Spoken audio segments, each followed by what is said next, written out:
अभी तक मैं काफ़ी सैड था कि वीडियो हट चुकी है और मेरा दिमाग भी ख़राब हो रहा था कि आखिर हटी तो हटी क्यों। हालांकि मुझे अभी तक पता नहीं चला है कि क्या रीज़न या किस डायलॉग या एग्जैक्ट किस डायलॉग की वजह से ये वीडियो टेक डाउन हुई है। बट अब मैं देख रहा हूँ कि लोग मेरे डायलॉग्स का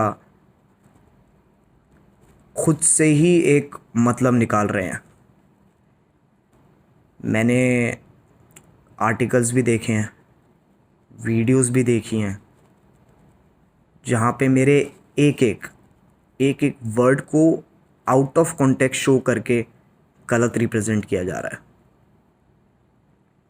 देखो गाइस, जब भी हम कुछ कोई वीडियो देखते हैं या फिर कुछ सुनते हैं तो उसे हमें पूरे कॉन्टेक्स्ट के साथ समझना चाहिए। देखो, ये तो एक फैक्ट है कि अगर तुम कोई सेंटेंस, स्टेटमेंट या डायलॉग को आधा पढ़ोगे या फिर उसका सिर्फ एक सिंगल वर्ड पढ़ोगे तो उसके तो 100 मतलब निकल सकते हैं। मेरे बहुत सारे स्लैंग्स को आउट ऑफ कॉन्टेक्स्ट ले जाया गया है। मैं उनमें से तुम्हें एक एग्ज़ाम्पल देता हूँ कि जब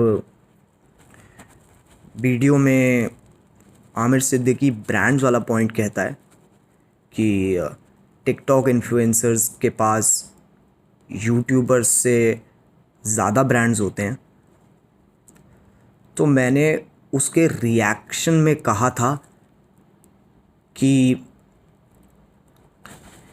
जब इनकी ब्रांड डील्स होती है तो एक इंडिविजुअल क्रिएटर के साथ ना होकर बहुत सारे क्रिएटर्स के को लेकर होती है, तो उनकी एक इंडिविजुअल क्रिएटर की इतनी ब्रांड वैल्यू नहीं होती। और उसी ब्रांड वैल्यू के कंटेक्स्ट में मैंने एक डायलॉग बोला था कि मिठाई की दुकान पे लेके जाऊंगा 200 में बिक जाएगा। इस डायलॉग का मतलब सिर्फ और सिर्फ ब्रांड वैल्यू से था, जो मैंने 200 रुपये से रिप्रेजेंट की थी।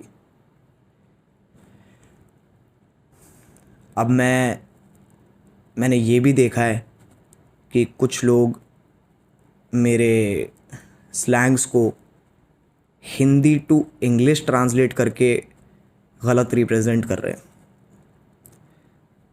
देखो गाइस, अगर तुम हिंदी में लिखे ह्यूमर को